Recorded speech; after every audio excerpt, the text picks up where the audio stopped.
because pretty much a general conservatorship lets you do everything that that person can do. It can allow you to control their reproduction, their marriage, voting. I mean, so many things that we try and limit whether that is necessary, especially when we're talking about a child that has some kind of developmental disability.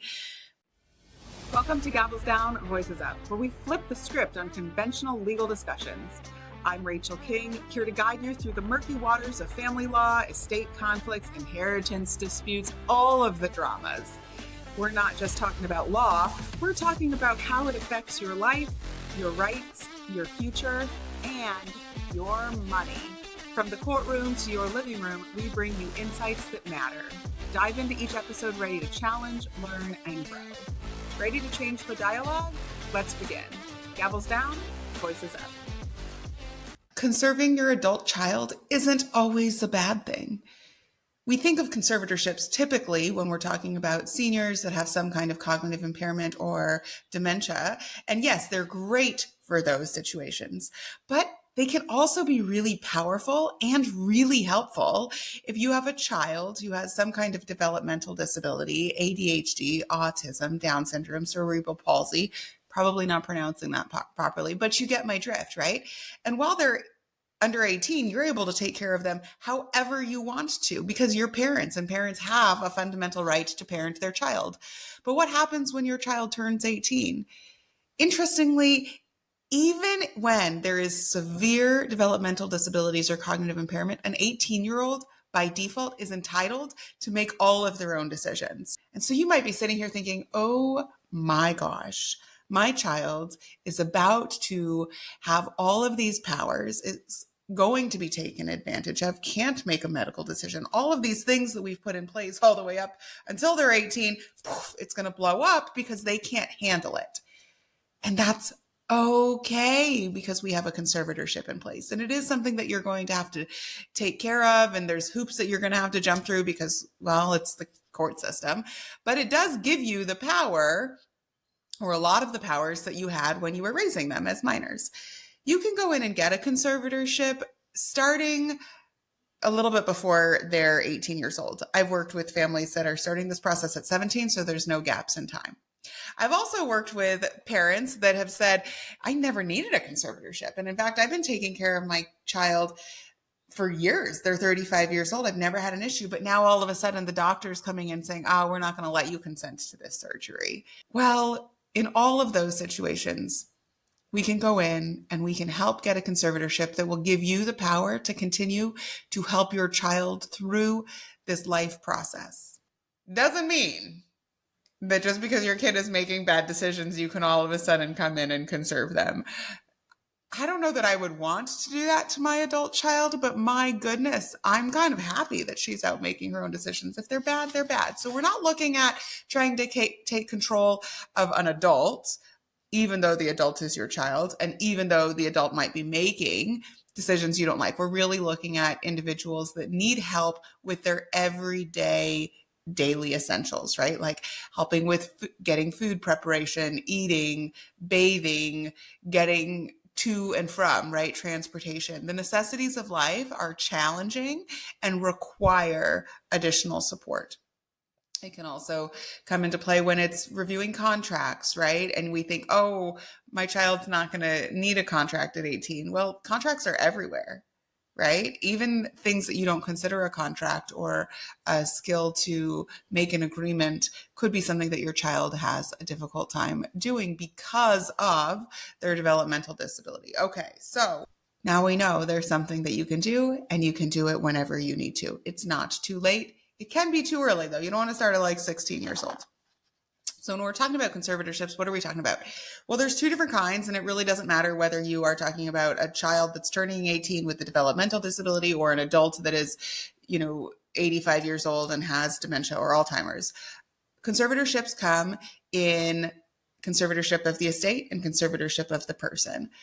Conservatorship of the estate, think money and ownership of property. So typically when we're talking about a child who is now aging up or is 18 or has a developmental disability or cognitive impairment like ADHD or autism or, who knows, then we're not talking about assets. That doesn't mean they may not have them, but typically that's not the case. So we're only going to be focusing on conservatorship of the person, which is the powers to continue to help them with medical decisions, to figure out where they're going to live, get them into school, some of these kind of things. You don't necessarily need conservatorship of the estate if all your adult child is receiving is like some kind of social security income or disability income. Oftentimes you can go into social security and become the payee. That doesn't mean you can just use the money for you and not take care of your child, but it doesn't necessarily require court oversight. If you do have questions about how that looks and what it is, then go ahead and reach out to an attorney. But just FYI. All right, so when we're talking about conservatorships of the person, we have limited and general. A lot of times it can be tempting to go in and get a general conservatorship because you're like, oh, I can do everything, because pretty much a general conservatorship lets you do everything that person can do. It can allow you to control their reproduction, their marriage, voting. I mean, so many things that we try and limit whether that is necessary, especially when we're talking about a child that has some kind of developmental disability. Most adults or humans, I guess, have some kind of spectrum, and they can be functioning in one area and maybe not in another. Maybe your child is really, really good or can feed themselves, bathe themselves, but they need a little bit of direction. And my goodness, they couldn't make a medical decision or understand medical decisions to save their life. That's okay. We don't need a general conservatorship. In those situations, we're going to be looking at limited conservatorships. And 9 times out of 10, if you have a child that can get through life but needs some assistance, we're going to be looking at a limited conservatorship. If you have an even more high-functioning adult child, now it's really great because we have something called a supported decision-making, which is even less invasive and keeps the court out of it. And to the extent that you can keep the court out of it, but also make sure your child is safe and getting what they need, like, hats off. Let's do that. So those are really the 3 things that you want to look at. You want to look at supported decision-making, limited conservatorship of the person, and general conservatorship of the person, understanding what is going to be best not only for you, but also for your child. I sit on the court-appointed counsel list for San Bernardino and Riverside County, and many parents end up coming in and asking for a general conservatorship in the court, and the regional centers are like, no, we think it's limited. In that case, the court will oftentimes just say, I'm just only going to grant you a limited, and that's fine. If you ever get a limited conservatorship and you're like, no, but I really want a general, you can always go back down the road and say, no, so for right now, I need the court to reconsider the general and expand my powers. Now for a quick break. This episode of Gavels Down, Voices Up is proudly brought to you by King Law Firm Attorneys at Law Incorporated. We're not just about winning cases, we're about making a difference. Whether it's family law, probate litigation, or standing up against elder abuse, we bring experience, empathy, and excellence to the courtroom. At King Law Firm, we're more than lawyers. We're your team, in your corner, advocating for your rights and making your voice heard. Visit us at thelawyerking.com and on the socials at The Lawyer King to see how we fight with you and for you. King Law Firm Attorneys at Law Incorporated, where your fight becomes our fight. Now, let's get back to today's episode. So the process, again, you have to have an adult or a near adult child. There has to be a capacity declaration that's completed by a doctor that actually supports why a conservatorship is necessary. And then you file the paperwork. There's some really great self-help centers at the local courthouses. There's what I consider one of the best online self-help court resources in the state of California, or the state of California has. So you can start there. It's got all of the packets. Though the packets are pretty technical, so if you're having difficulty, reach out to the self-help. Bottom line, you're going to fill out that paperwork, you're going to file it with the court, and you're going to have to give notice. And notice is a whole nother ballgame. But one of the really important things that I think trips a lot of people up is that you have to give the regional center notice. Even if your child is not currently receiving Inland regional is the one for us. But even if your child is not currently getting services from a regional center, you still have to give them notice of the conservatorship. And they are really backed up, like every government agency. So the sooner you can say, hey, I'm filing this conservatorship, I'd like you to know about it so they can start their process. They're going to do an investigation and write a report to the court, the better. Your child will be appointed an attorney. This will sort of vary on how it's handled from county to county in California, but your child will get an attorney, and your child's attorney will advocate for your child. And I can say I've represented many a people who opposed the conservatorship. And many times the court said, I don't care, we're still going to grant it because it's in your best interest. So I say that not to say that court appointed counsel isn't really vital. It's a constitutional protection and I love doing it. But also I get so many parents that really get flustered when they're like, oh my gosh, my child is objecting and they can't object. And I'm like, well, they can object, but just because they object, it doesn't mean the court's going to say, no, we don't need a conservatorship. Maybe the court will limit some of the powers or consider it that way, but you're not totally SOL just because there's an objection. It just is a different process. One of the other things that I think is really important is that you don't necessarily get to restrict rights as a conservator. So you can approve things, and I always like to explain it from more of an approval process rather than a restricting process.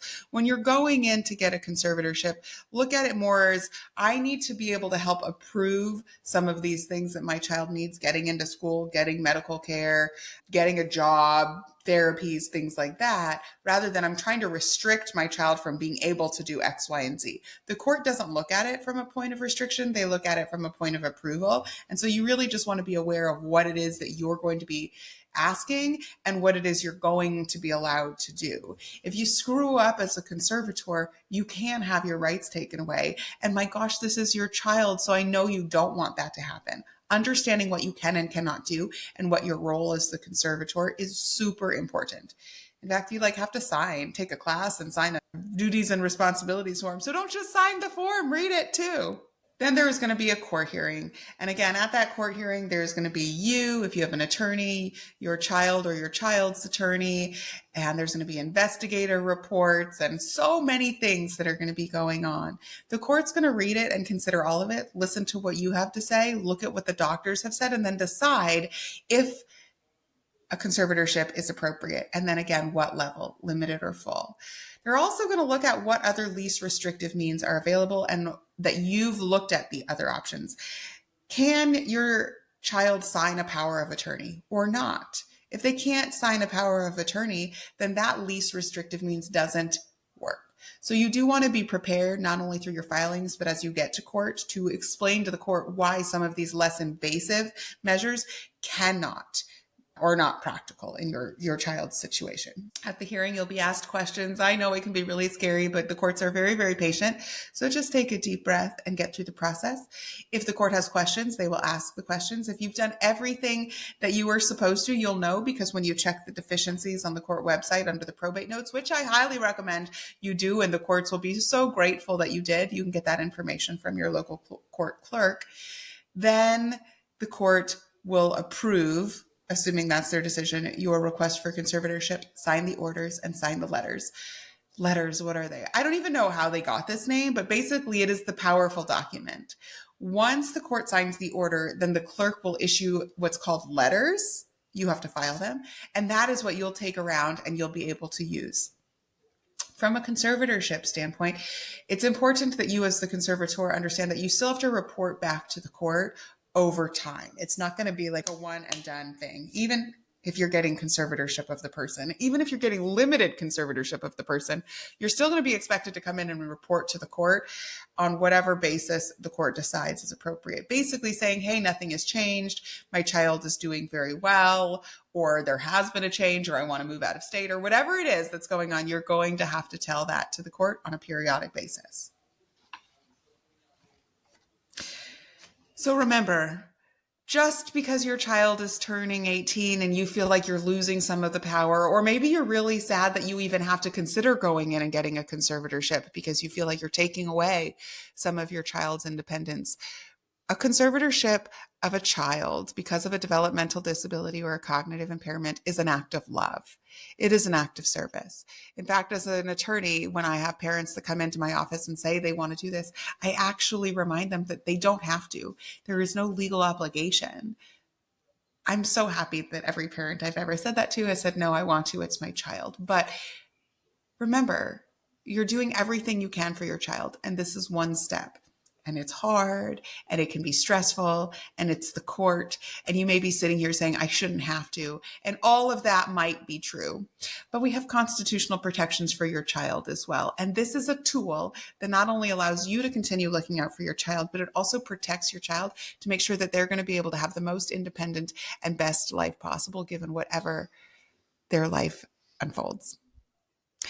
If you have been involved in a limited conservatorship or a conservatorship of your child becoming an adult and aging up to the age of majority, I'd love to hear about it. I love, even more than the success stories, I love all of the horrible things that you have gone through. Not because I want you to have gone through something horrible, but because it helps me not only in my practice, but it also helps me explain why things happened and what could maybe have been done differently. So if you're open to sharing your story for the benefit of all, please reach out, follow me on the socials.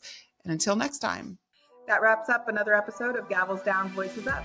If you found value in our discussion today, please subscribe, leave a review, and share with someone who needs these insights.